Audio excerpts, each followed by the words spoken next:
All right, welcome to this explainer. Today, we're going to dismantle some really massive modern architectural myths and dive straight into the magnificent and honestly, sometimes bizarre reality of the true ancient wonders. If you think you already know what the wonders of the world are, well, prepare to have your assumptions completely challenged. So, let me just ask you right off the bat, what exactly are the 7 wonders of the world? For most people today, if you ask them that question, they'll confidently blurt out something like the Colosseum, Stonehenge, or maybe the Eiffel Tower. And if that's you, well, we need to talk. Because first of all, the Eiffel Tower and Stonehenge aren't even ancient world wonders. They literally never were. And while the Colosseum might pop up on some modern lists, classifying these relatively recent, totally different structures as the original wonders completely ignores the true titans of ancient history. You see, that modern list you're probably thinking of actually came from a 2001 online poll cooked up by some random Swedes. Now, their noble idea was to let common everyday people vote instead of governments, but they kind of forgot 2 massive factors: money and nationalism. Entire countries relentlessly campaigned to get their monuments on this list just to secure that massive tourism revenue. That is exactly why the Colosseum made the cut, while the Great Pyramid of Giza, which, by the way, is the only actual ancient wonder still standing today, was totally left off the winner's podium. In stark contrast to all that, the true ancient reality features monuments that weren't built for tourist dollars. They were driven by unimaginable scale, intense religious devotion, and profound historical weight. So here's our roadmap for today's chronological journey. First, the modern wonders illusion. Second, pyramids and mythical gardens. Third, temples, statues, and tombs. Fourth, the Colossus and lighthouse. And finally, the final historical verdict. Moving right into Section 2, Pyramids and Mythical Gardens. We are starting our journey way back in ancient Egypt in 2570 BC with the Great Pyramid of Giza, and we'll be working our way forward to 2080 BC. So let's teleport back roughly 4.5 millennia. 2.3 million. That is the mind-boggling number of stone blocks that had to be carved out and hauled to build the Great Pyramid. And here's a detail people often forget. Originally, this 146-meter-tall behemoth was gleaming white. It's absolutely awe-inspiring. Those 2.3 million blocks weighed a total of 5.7 million tons. To put that into perspective for you, that's the equivalent weight of 600 Eiffel Towers.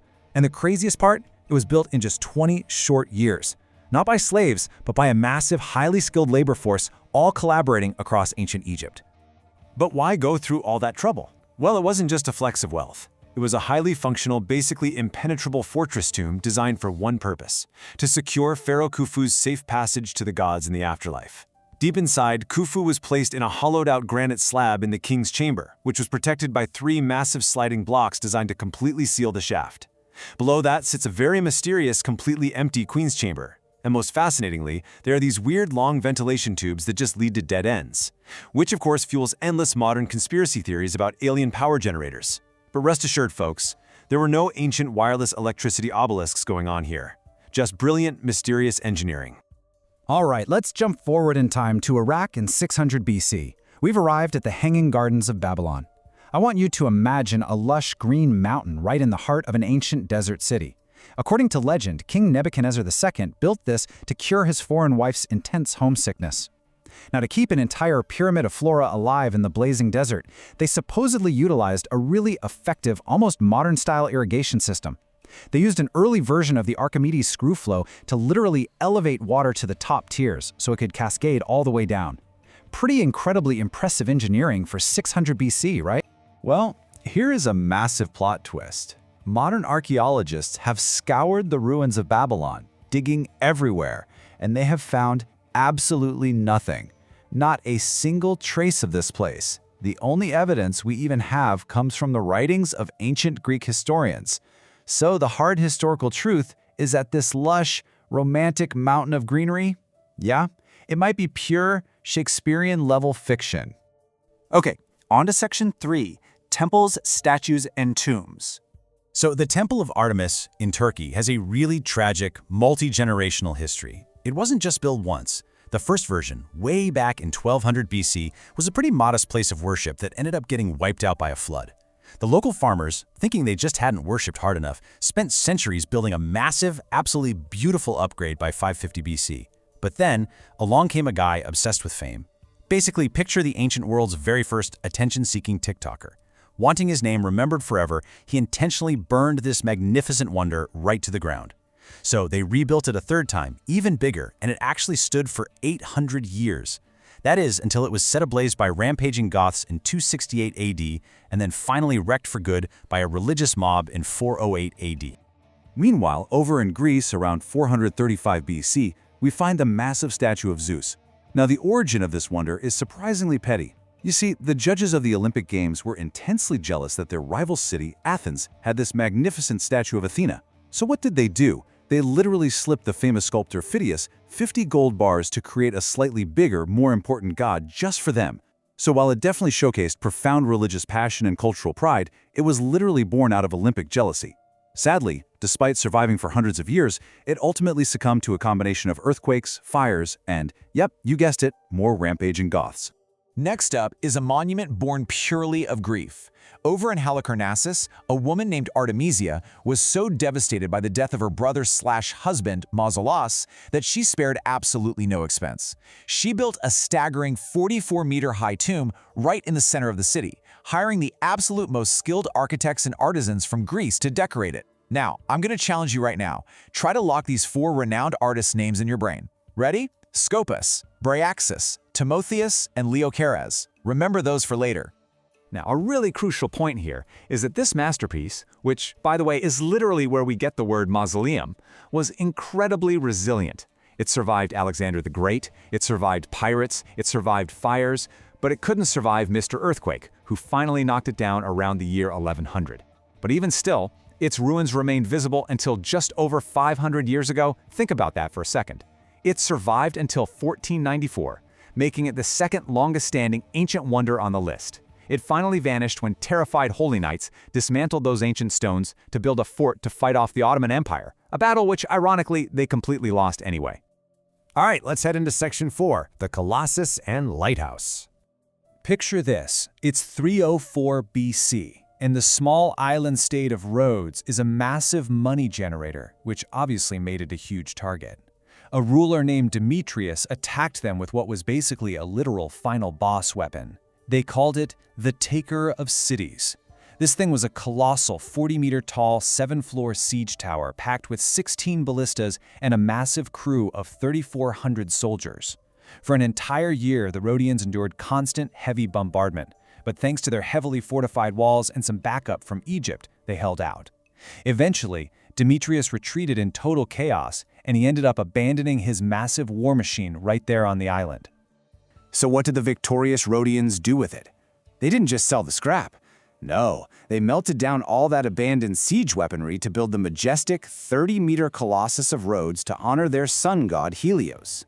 It was this staggering symbol of cultural pride, but ironically, out of all the wonders, this spectacular statue had the shortest lifespan of them all. Just 56 years after it went up, an earthquake struck, the Colossus snapped right at the ankles and collapsed onto the ground. And there it sat, as this ruined, broken tourist attraction for another 800 years. Let's move on to our youngest and final ancient wonder, built in 280 BC. Welcome to the Lighthouse of Alexandria. Now, this wasn't built for someone's ego, and it wasn't a tomb for a dead king. It was built for pure, absolute mercantile superiority. Alexandria was this massive coastal city with a super busy, highly defensible, but notoriously difficult to navigate harbor. To make sure unimaginably wealthy merchant ships could actually arrive safely during stormy nights, the city's elites spent the modern equivalent of $100 million to build this staggering 130-meter-tall beacon. It was essentially a massive neon sign telling the ancient world, hey, bring your money here. But think about it. This is way before electricity. How do you make a beacon that bright? The Alexandrians used some incredibly clever engineering. First, they ignited a single, massive wood-fueled flame right at the top. Second, they amplified that light using really large mirrors and lenses. And third, they reflected that intense beam outward using highly polished bronze. This whole setup created the absolute brightest man-made light of the era.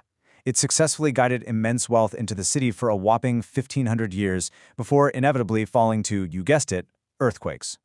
Which brings us to our final section, the final historical verdict. When we zoom out and summarize the ultimate fates of all these structures, you'll probably notice a glaring pattern.